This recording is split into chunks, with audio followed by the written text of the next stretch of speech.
Okay, good afternoon, everyone. And this afternoon, we're going to start our discussion about drugs and toxicology in any forensic class or the subject of forensics. This is enormously important for two reasons. First of all, many drugs, not all of them, but many drugs, their possession, use, and abuse is actually illegal in and of itself. It constitutes a crime which may need to be investigated. But second of all, a staggering number of crimes that are committed in the United States and worldwide peripherally involve drug use of one sort or another. Very frequently is the most commonly abused drug of all in our society, and that is alcohol. But other drugs may also be implicated in commission of a crime. So it behooves us to actually try and understand something about drugs, how they work, a little bit about the legal framework around them, and then about how we go about investigating the presence and concentration of drugs and their effects and all of that sort of thing. So let's first of all get a definition for what a drug is. In our context, we're not at the moment at all going to be talking about the kinds of drugs which do useful things like, cure your headache or whatever. Those are also drugs. Our interest is in these particular classes of drugs that produce profound physiological and psychological effects. By definition, a drug is any natural or synthetic substance that produces a physiological or a psychological effect. But we are particularly interested in those where it is a voluntary option to get the effect, to impose the effect by taking the drug. We're not talking here about medically prescribed drugs for relieving a particular symptom. There are two aspects to this. When people take a drug, they're taking it to try and excite two things. First of all, a physical feeling of some sort, a feeling of muscular relaxation or whatever. Second of all, they're going for a psychological effect, a feeling of peace and tranquility, a feeling of power, a feeling of excitement. All of these things can be acquired through different substances. But there is a huge danger associated with that. And that is that we can develop a dependence. We can develop a requirement that we continually introduce that substance into our bodies in order to continually acquire those particular feelings. And this is referred to as a dependence. And if there are two aspects, the physical feelings that we get from a drug and the psychological effects. So there can be a physical dependence and a psychological dependence. How powerful these are depends on the drug itself. But in drug addiction, drug abuse, there is one overriding common denominator, and that is this.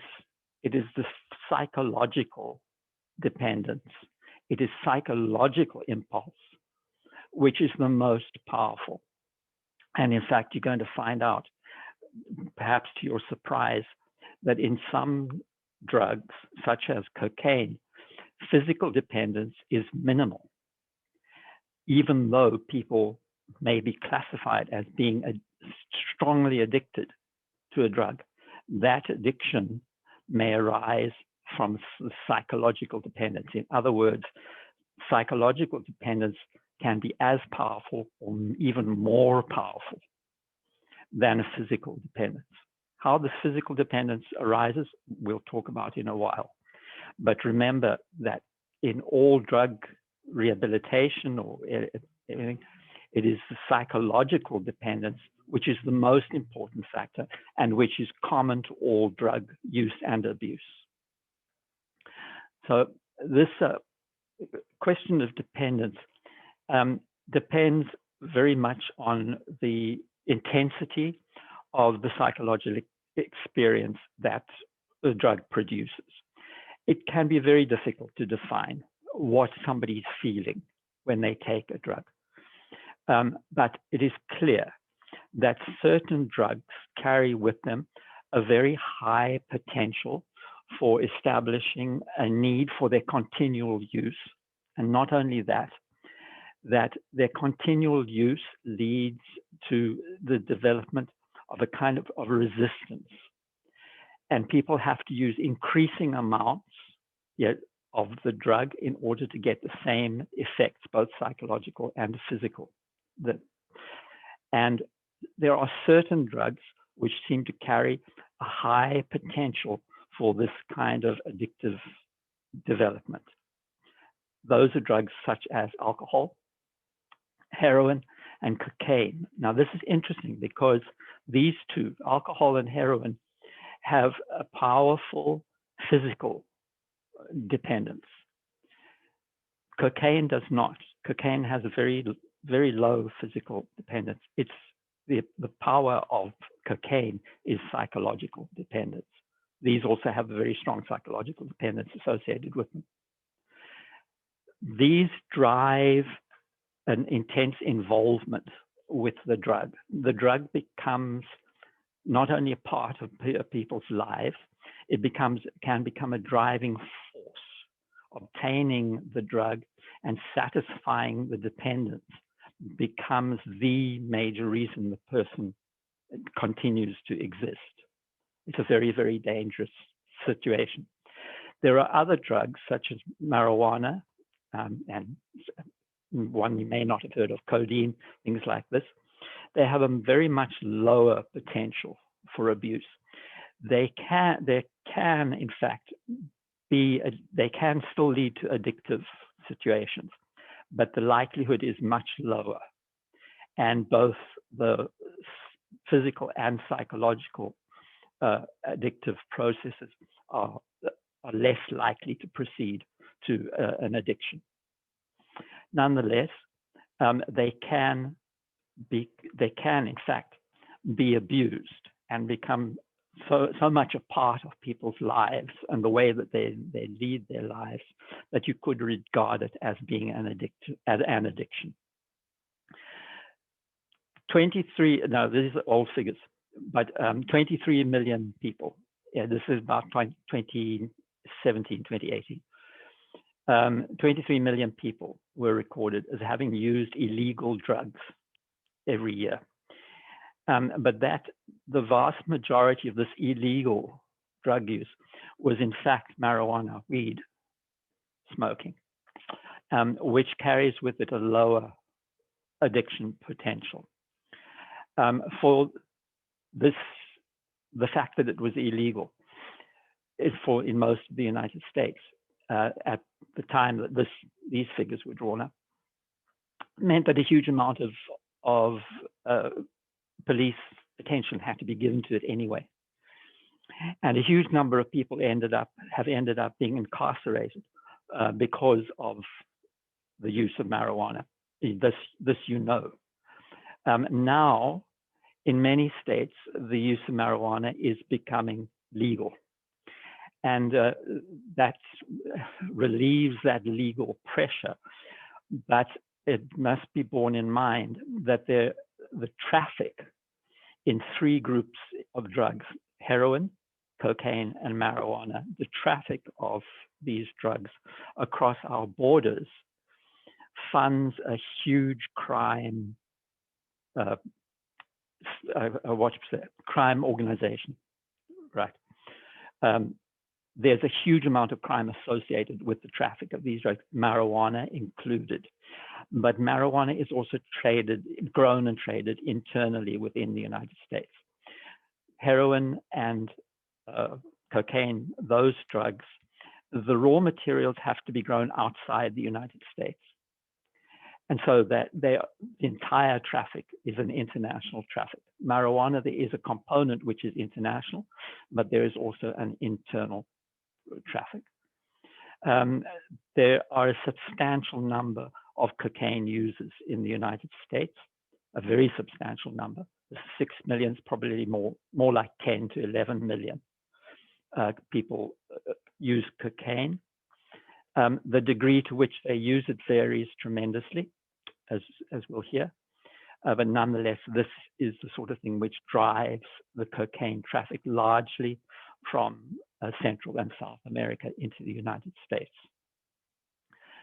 Even if we're not talking about illegally traded drugs, even if we're talking about just about drug usage, 75% of crimes investigated in the United States are linked in some way to drug usage. The commonest, as I've told you, the commonest drug being alcohol, and for important reasons that we'll discuss in a minute. But other drugs may also be associated with crime. And then, of course, there is all of the crime associated with their traffic and sale within the United States. So we need to talk about alcohol as a special case, because alcohol is weed is becoming legal in many states, so that's fine. But alcohol is currently legal all over the United States. It's the commonest legal drug, but it is also the most important drug in general society. And it's the most commonly used drug in society. And for that reason, people tend to regard it as being somewhat harmless. And it is, in fact, not. There's a huge amount of crime associated with it, accident, death, even suicide. All of these may be associated with alcohol use and abuse. Alcohol is used by many, many, many Americans. More than this figure from about 2018 or whatever, it was 90 million, it's probably 100 million. With the COVID crisis, it's probably even more. Alcohol is used regularly, but alcohol usage in general is a recreational pursuit. And alcohol, for most people, alcohol use is restricted. They restrict themselves the number of times that they drink. Often people restrict their drinking to social occasions when other people are present. And for the most part, people limit the amount that they drink. We all definitely drink alcohol for an effect, but of relaxation or whatever. But the amount that people demand from their alcohol is usually limited. However, even when it is intermittent, even when it's occasional, even when it's very low, when the consumption is very low, it can still have very profound effects on physiology and on our functioning. It is a very profound depressant. And one of the things that it depresses is a sense of inhibition. And that is one of the reasons, in actual fact, why so many people enjoy drinking in social circumstances. It relieves all the social anxiety, disinhibits us. We tell funnier jokes, or at least we think that they're funnier. We seem to interact more easily when we're a little bit disinhibited. But when that guy next to you is irritating and your lizard brain says, I would like to punch the guy in the nose, in normal society, your adult brain would say, no, you don't do that. You don't just go around abusing people just because they momentarily annoyed you. But when alcohol has disinhibited you, it becomes more likely that you will react strongly to irritations and things like this. Even low alcohol usage can lead to explosive situations. Even low alcohol usage can impair driving, using machinery, all of these sorts of things. And in many, many cases of accidents, this thing it will be discovered that even if a person is within a legal limit of alcohol, alcohol is almost certainly implicated in the accident that they've just had or whatever. So it's a very, very important consideration. To that end, despite the fact that most people moderate their alcohol usage, there are a substantial number of people who truly exhibit alcohol addiction in one form or another. It is a very complicated topic because the impacts of that addiction vary tremendously. Some people, you would never know that they were addicted to alcohol. Other people, it just becomes quite clear in the decay of their lives and everything that they are addicted to alcohol. How people manage that addiction varies an enormous amount. But it's estimated that about 10 million people who do drink alcohol in the United States could be classified as being, the term alcoholic has become somewhat pejorative. So you'll see it often referred to as alcohol use disorders, that they suffer from one or other alcohol use disorder. Some degree of addiction to alcohol itself. And alcohol addiction has two powerful components. The first is the most powerful, which is actually the psychological addiction. But the second is that there is a physiological dependency on alcohol. And it's interesting to consider because it is typical of the physical dependencies that develop for many drugs. And it works as follows. When people begin drinking, they drink only a small amount, but they drink regularly. If the physical addictive process is put into play, the physiology becomes dependent upon the presence of alcohol. In other words, the person's actual physiology changes, and they can only maintain homeostasis. They can only maintain the optimal functioning when alcohol is presented to the cells. The alcohol becomes part of the metabolism. The cells of the body develop an actual requirement for alcohol to be presented to them on a regular basis. Otherwise, they stop functioning properly.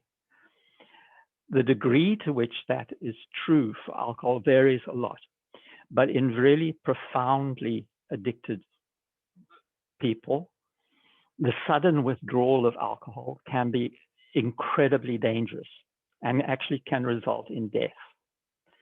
The physiology of the person becomes so dependent upon the presence of that molecule, ethyl alcohol, that with sudden withdrawal of the alcohol plunges the person into a physiological crisis, which can, in fact, end up in convulsions, hallucinations, convulsions, and ultimately death. In the case of alcohol, the alcohol is withdrawn gradually under controlled circumstances, and all of those physiological reactions need to be controlled until such time as the body regains its ability to function. The cells regain their ability to function without the presence of alcohol. In the case of alcohol, that does not take long.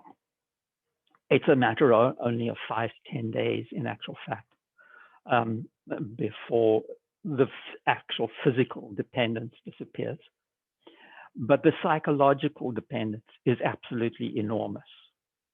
And the psychological dependence is much, much more difficult to deal with. In the case of alcoholism, it is the psychological dependence which requires long-term care, long-term psychotherapy or group therapy or whatever it is, that even self-therapy. But the person needs to realize that the psychological, even though the physical demands may no longer be present, psychological demands for the drug may be very, very strong. Whenever that demand for the drug is very strong, either purely because of psychology, the psychological demands, or because of the physical demand for the drug, when that peaks, we say that the person is suffering from a craving. A craving is a seemingly overwhelming need for the particular drug. Fortunately, cravings are usually short-lived, so that those peak experiences of craving, people can be trained to deal with them until they fade. But a craving is this seemingly overwhelming need to acquire the drug. And indeed, in some cases, it is literally overwhelming.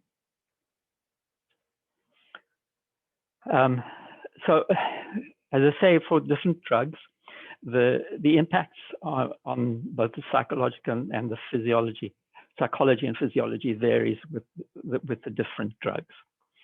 Alcohol dependence can take a very long time, for example, to develop. But other drugs have a much greater propensity for developing this dependence and these dependence and addictive processes. And so, for example, a heroin addiction can be developed relatively quickly. With relatively few doses of the drug, the body becomes highly dependent on the presence of the drug to function. In heroin addiction, a dose lasts about 4 hours or so, and intense cravings begin with about every 6 to 8 hours. That would be the dosage rate that the person would feel that they require. As I emphasize, it would vary from person to person, but this is a typical pattern. Sudden, as I've told you, for alcohol, this applies to many other drugs, heroin amongst them. Any sudden withdrawal from the drug can produce very, very profound effects. In the case of alcohol, all of those things that I described, hallucinations, shakes, hallucinations, all of these sorts of things, it has a specific name. We call it Delirium Tremen. And again, it's extremely dangerous. In case of heroin, it actually produces specific syndromes of sickness, which we refer to as an abstinence syndrome, or withdrawal sickness. And this can be so agonizing and so unpleasant that even if the person feels strongly committed to stopping, if the symptoms of withdrawal are not relieved, the person feels driven to use simply because they can't stand the physical effects, let alone the psychological. So these are very profound addictive processes. There are other drugs, though. Marijuana would be the one that springs to mind very strongly.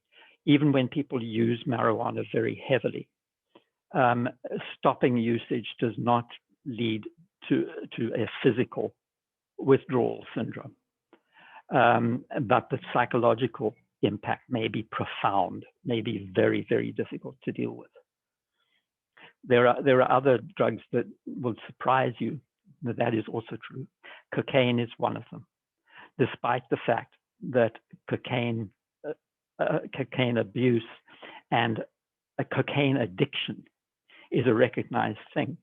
The addictive process in cocaine is actually largely psychological, not a physical. It does not produce profound physical dependence, but the psychological dependence is absolutely enormous, and it's so great that cocaine addiction is cocaine abuse syndrome, is often referred to as, is a recognized entity.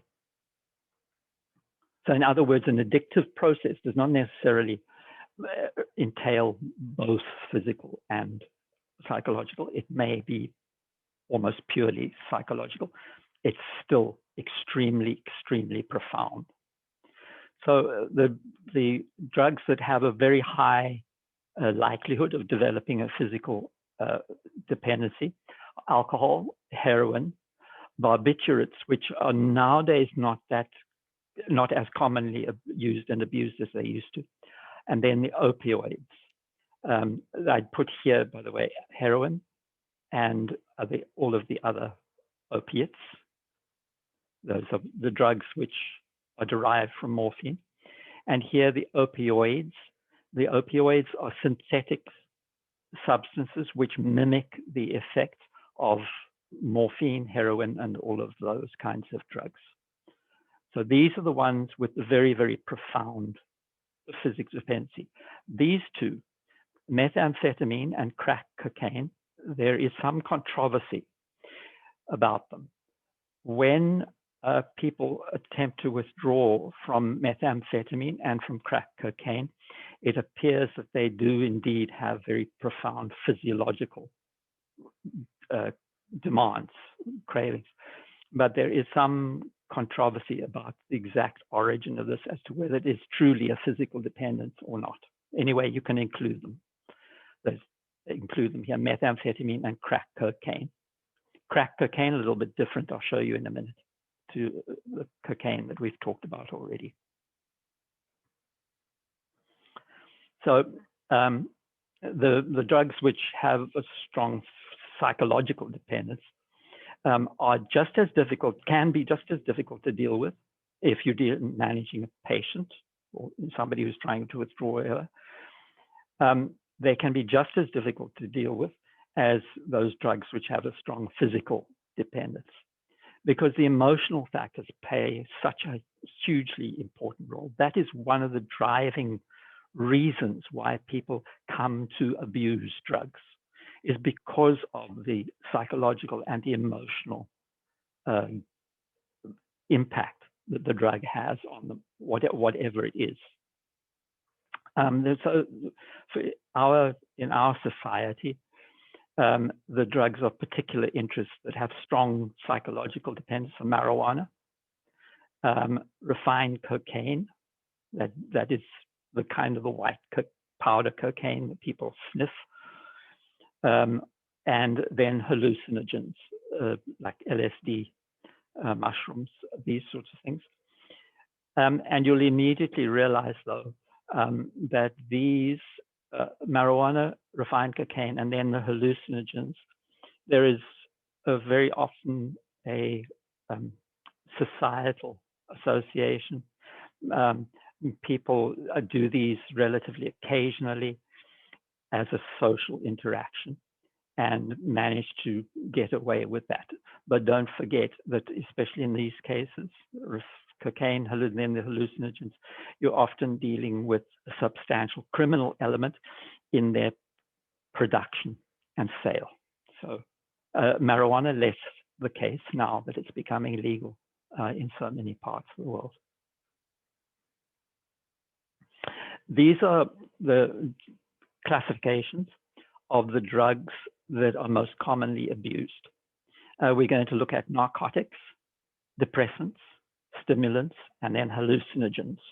And we'll run through some of the characteristics of these. Narcotics. Narcotic means sleep producing. So this is one of the primary impacts. These tend to produce a feeling of rest and somnolence, a sleepiness. Often will go into sleep or even into unconsciousness, but a pleasant, relaxing kind of feeling. So that's where the name narcotic came from. That's why human beings started abusing these substances thousands and thousands of years ago. All of these, morphine, heroin, and codeine, methadone not, but morphine, heroin, and codeine are derived from the opium poppy. They all have the same kinds of impacts, excepting for this one, methadone, which I'll talk about in a minute. Codeine is one which has a very low likelihood of establishing an addictive process. It can, in some cases, people do abuse codeine. The commonest place you'll find codeine is actually in cough syrups. And cough syrup abuse is something which you do see, especially in teenagers. Okay. And the codeine produces the same kind of sleepy, nice, relaxed feeling, but in a much less profound way than these do. So it has a low likelihood for abuse.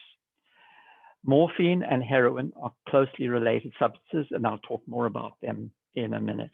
They have a very high likelihood of establishing both psychological and physical dependence, and physical withdrawal from them can be extremely difficult once that dependence has been developed. But the psychological withdrawal is even more profound, very, very difficult to manage and deal with. The next group that we'll talk about are the depressants. And the depressants are literally those which depress physiological functions, and they depress psychological function as well. They depress inhibition. I've already described that. But the different drugs that we're going to talk about, they depress different things. So, for example, the barbiturates depress those aspects of the brain which keep us awake, and they tend to send us to sleep. That was what they were designed for. They are largely designed to assist in sleeping. That was their main original intention. There are barbiturates which are long-term, long-acting, and these might be used, for example, in treatment of things like epilepsy, where they depress those centers which might lead to epileptic seizure. They have a very low psychological dependence, but they definitely have strong physical dependency can develop. And in the case of short-acting barbiturates, these used to be major drugs of abuse. Not so much anymore, because barbiturates are now seldom prescribed. They are seldom prescribed for sleep and this sort of thing. There are much better drugs that you can use for insomnia and things like that. Nonetheless, there are people. It is still a drug feature of the drug trade. You could buy barbiturates if you really wanted to. The most important of all of the depressants is alcohol, and it carries a high degree of psychological dependence. And with long-term abuse, it definitely has a very profound physical dependence associated with it as well. These here, all of these drugs here, are what we would refer to as being tranquilizers. So what they are depressing are those centers of the brain which are related to anxiety. And all of these have pretty much the same kind of effects to one degree or another, in that we call them anxiolytics. They relieve anxiety. Now, the thing about them is there's two kind of modes of action. If you were just to take a whole lot of Quaaludes before you went to a party or whatever, it would produce an effect of profound loss of your feelings of anxiety and everything, disinhibition and all sorts of things like that. So you could get a short-term boost, a short-term feeling from them, which is what their abuse often initiates. I mean, which often initiates an abuse, a regular abuse of the drug.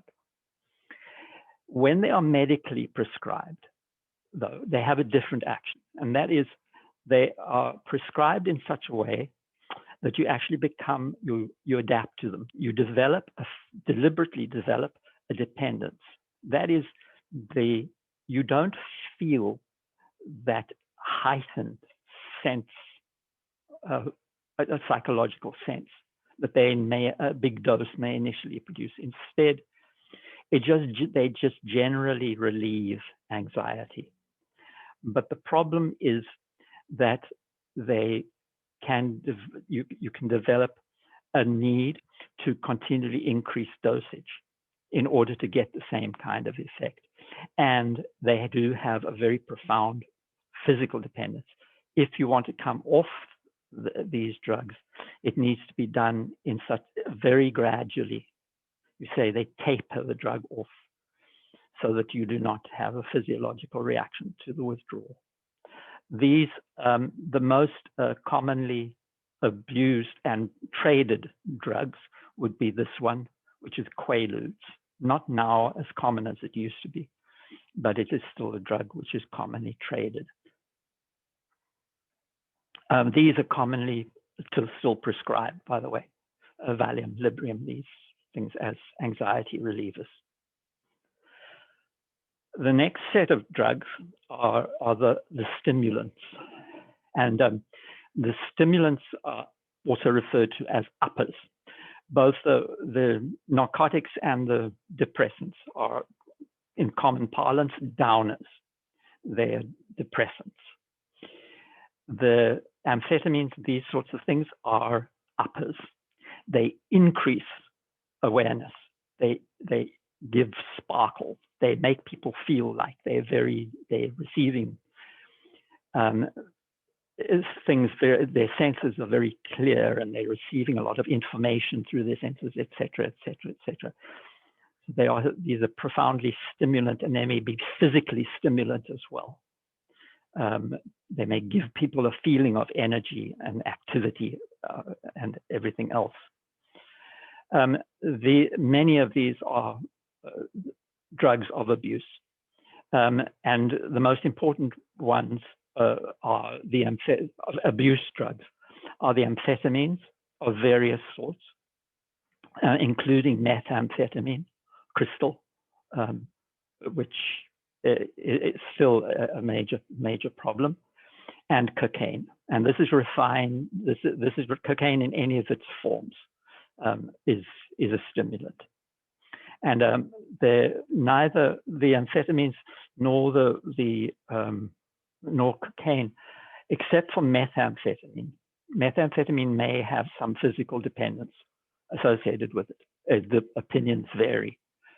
But cocaine does not have a strong physical dependency, but the psychological dependencies are extremely profound. Abuse of these drugs actually appears to alter neurological function. So it actually creates a psychological dependency by reorganizing the brain's actual functioning. It's a very profound and very dangerous psychological dependence. Other drugs you may laugh at because they're just so common, but they actually fall into this classification. Caffeine in your coffee, and it's in your tea. There's more caffeine in tea, by the way, than there is in coffee, in most coffees. That's a stimulant, but it's got a very low likelihood of developing any sort of dependency. Has some psychological dependency. People say, I can't function unless I've had my tea. I can't function unless I've had my coffee. Well, they probably can.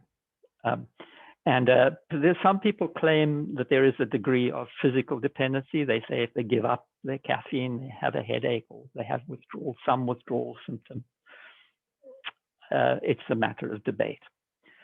Nicotine is also a stimulant, and nicotine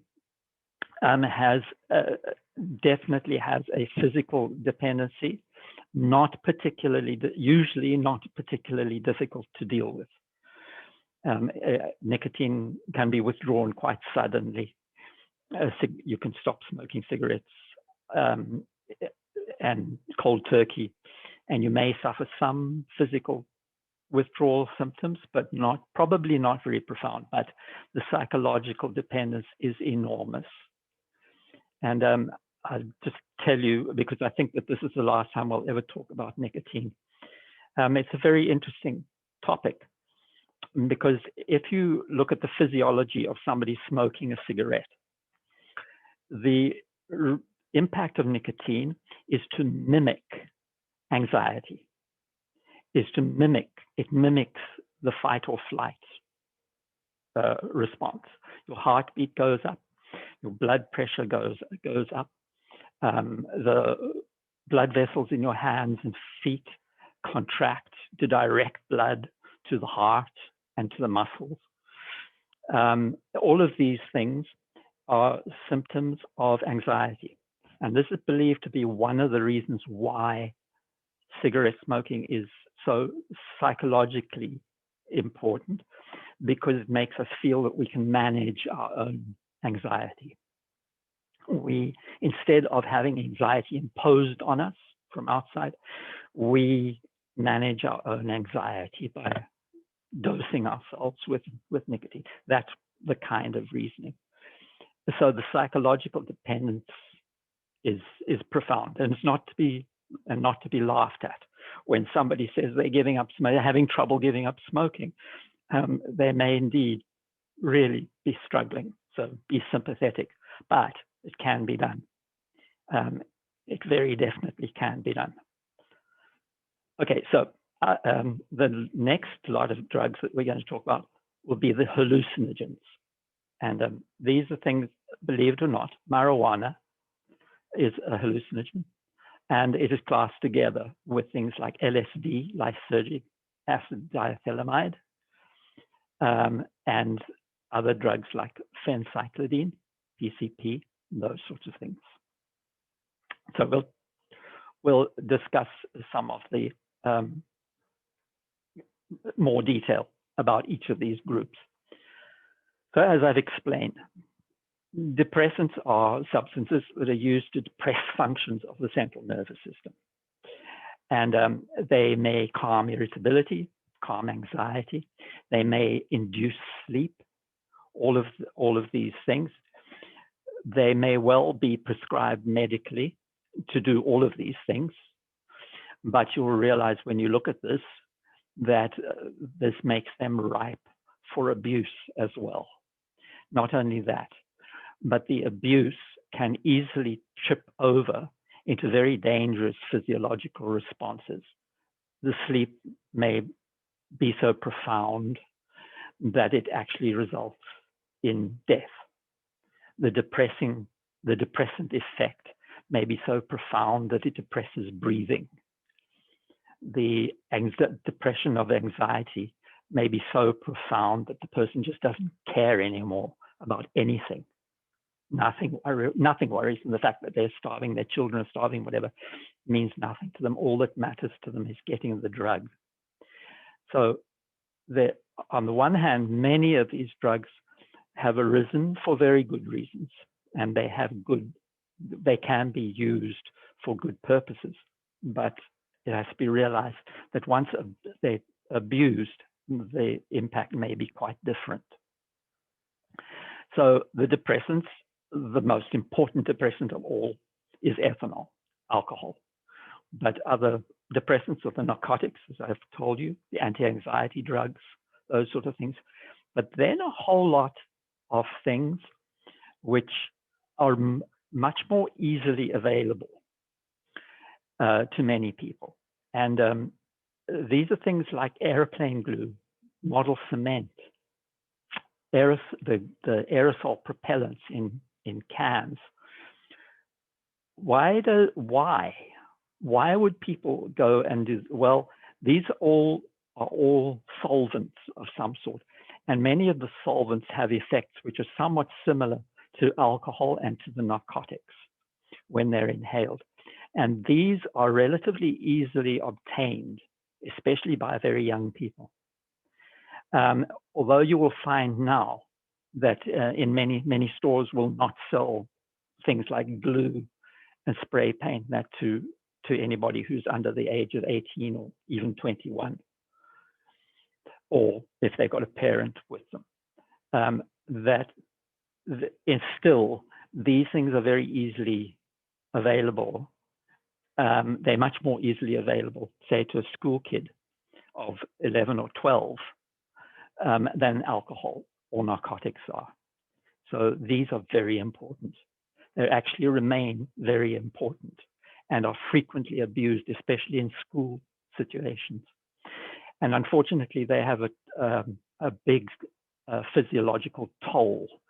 They can be very addictive, but they also cause huge damage to the liver and to the kidneys.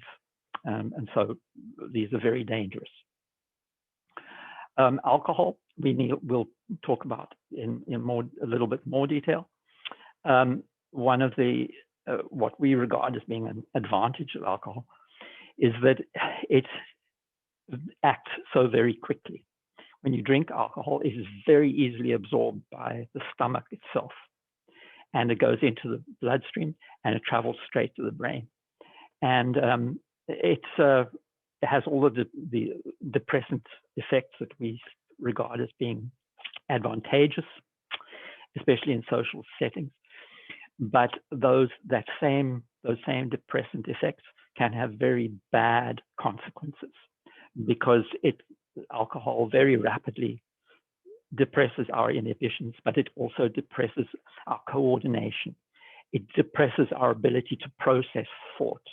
It depresses our ability to process incoming sensory information. It depresses our reflexes. Our response time increases. All of these things are all due to the depressant effect of alcohol. Similarly, drugs like the barbiturates, they depress aspects of neurological function, relax the body, they depress anxiety, and they depress the awakeness of the brain and lull the brain into sleep. That was their main design originally, but they came to be abused mainly for the sense of well-being and relaxation that they produce. The anti-anxiety drugs, when medically prescribed and medically managed, are extremely valuable to many, many people. And they can produce a feeling, a loss of unnecessary anxiety, the loss of that unnecessary anxiety can be profoundly psychologically liberating to somebody who has spent their life extremely anxious. And they have the advantage that if it's managed properly, if it's medically managed, you can use them without impairing the higher faculties, higher thinking faculties, or ending up being half asleep all day, whatever, if it's managed properly. But if they're abused, they're often abused to produce these very same effects, to deliberately impair the higher thinking faculties, right? To get the brain into a state of a sort of numbness, to deliberately induce sleep or something close to sleep, a senses of relaxation and everything. They do have a physiological dependency. Withdrawal from them has to be managed very carefully, but they have a very profound psychological dependency can develop to them, because these are strongly psychoactive. They are very powerfully psychoactive drugs. Therefore, the likelihood of you developing a psychological dependency is very big. Okay, so let's just talk about the narcotics for a minute. Now, all of our narcotics are derived from one particular group of plants, and these are the poppies, specifically the oriental or morphine poppy or opium poppy. Here is one here. Here's huge fields of them in countries where they are grown. They are grown very, very widely. In the Middle East and the Far East, also in South America and Central America, they will be grown as well. Very, very easy to grow It's an extremely easy crop to farm. And this is after the flower petals have fallen, they form these big pods like this. And if you wound the pod bleeds the sap. And that sap is what contains the raw materials of the drugs. These are all classed as narcotics. That is, those are drugs which induce sleep. They are profoundly, they're also depressants. They're profoundly depressant on the nervous system. But they have a wide range of impacts. They depress blood pressure. They depress the pulse rate. They depress the breathing rate. They depress any feeling of anxiety or worry. And especially, they are extremely powerful pain relievers. And that is how they first came into human use, was probably, it was thousands of years ago. They have been in use. And it was probably the pleasurable effects that they produce, which human beings first latched onto, but then also realized that they relieve physical pain as well. Even very, very profound physical pain can be relieved by these substances. And the raw material is this substance called opium, which is a product of the opium poppy, which is present in the sap which they produce. So they bleed the sap, dry it, and that is full of opium. And the opium can be used raw, it can be used like that, it can be used in the form of the dried sap, but it can also be refined. And it is refined to a substance called morphine, which is extracted from the opium. And the morphine itself can be further synthesized to produce heroin. And heroin is just two morphine molecules joined together like this. Immediately it goes into the body, it gets enzymatically broken into two morphine molecules. So morphine and heroin have almost identical effects on the body. Heroin is widely used medically, especially as a pain reliever for profound pain, profound and recalcitrant pain. So is morphine, but heroin is the drug which is most commonly encountered, in the narcotic which is most commonly encountered in the illegal drug trade and in drug abuse situations. Now, this opium use and opium abuse is really very, very ancient. They have found opium pipes, for example, with opium still present, which like 3,000, 4,000 years ago. It's one of the interesting things about morphine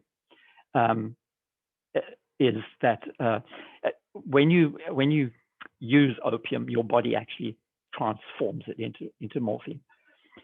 And the morphine normally would get, processed by your liver and everything. But if somebody dies with morphine present in their tissues, the morphine remains unchanged for basically forever. And they have actually recovered morphine from Egyptian mummies that was 3,000, 4,000 years old. So they were themselves using it either for pleasure or for pain relief, one of the two. It's got a very, very high addictive potential because it has such profound physical and profound psychological effects. Dependency is very, very easy. It's in abuse situations, heroin is obtained usually as a powder. It may be obtained as a tar, as I'll show you in a minute. And it is dissolved by heating it in water and is then commonly injected. It doesn't have to be injected. You can also smoke it. If you vaporize it, it is a process called chasing the dragon. You vaporize it and inhale the smoke. That is also possible. And that is a very common addictive route for heroin, because people are initially afraid of needles. And they also psychologically, they associate injecting themselves with the final admission that they really are addicted. That's very often the case. And people will smoke heroin, especially when they're beginning to abuse heroin. But then very often, once they've developed the addictive process has really set in, then they will start to inject. It's much more efficient and produces a much more profound high than smoking the dragon.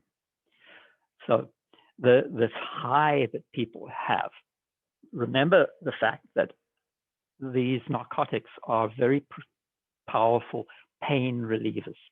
But it's not only physical pain that they relieve. They also relieve psychological pain. And they produce a feeling of euphoria, an overwhelming feeling like that nothing can go wrong, nothing is wrong, nothing can go wrong. A feeling of profound relaxation and well-being, no matter the physical situation of the person, no matter what their actual circumstances are. Once the drug is operating, they feel like, they'll just often describe it, they feel like they're at the gates of heaven. It's a very, very profound feeling for them. And it's a driving feeling. When the feeling fades, they begin to long and crave to return to that feeling of complete peace that the drug offers them. So it's a very difficult thing to deal with. So here's an opium poppy here. This is also called black tar, and this is the raw sap that has been drained from the poppies. They just wound the poppy. They either slit it here or they slit it around here, and it bleeds. And they gather that sap and coalesce it, melt it and coalesce it into this, which is called black tar. And that's black tar heroin. Black tar heroin can be smoked, but it very often is refined. It can be refined. Here it's been refined into smoking opium, which is still done, and especially in the Far East, is still a social feature, social interaction, but is also a system of abuse as well. So it can be smoked raw, processed. Opium can be smoked, but it can also be refined. And these here represent piles of heroin and codeine and morphine, all of them derivatives from the opium here. So one of the things at a crime scene, one of the things that crime scene investigators will immediately do is scout the crime scene for evidence of drug paraphernalia. And in the case of narcotic abuse, use and abuse, is very frequently is left lying around. Unfortunately, the commonest accidental deaths which occur now are deaths due to abuse of narcotics, very often of heroin, maybe morphine, but usually heroin. And when somebody dies of an overdose, very often they will still have drug paraphernalia either still attached to them or nearby them. And this is typical. A spoon, which is used to heat the raw heroin in water to make it soluble. It's just put in a spoon, and it has to be gently heated with a match is sufficient. Injection syringes, which I'll have a word to say about in a minute, and then some sort of a ligature to raise veins wherever the person is going to inject. The first thing to say is the injection syringes themselves. There's one thing of interest, and that is in social settings of abuse, it used to be very common, or it still does happen, for people to exchange syringes and needles, as both because they were not that common, but also as a social bonding as well. But unfortunately, of course, this is a very, very good way of exchanging blood-borne disease. And this became a critical factor during the AIDS crisis, because AIDS was spread through drug abusing populations very rapidly by shared needle usage. So in many, many places, there are needle exchanges which have been set up specifically to provide heroin users with clean, sterile needles on a regular basis, so that they do not have to share needles and they don't have to use unsterile paraphernalia. The second thing is the issue of raising veins.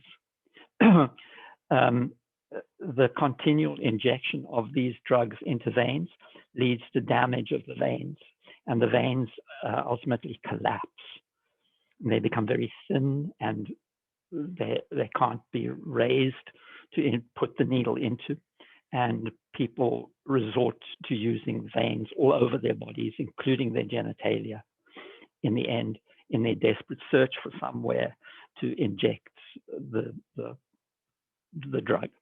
And this is often a sign that somebody is abusing drugs, is the marks, needle marks in many parts of the body. If somebody was to find a body that had these marks, clear marks on the arms and elsewhere on the body, it would be a good sign that this was somebody who was abusing drugs.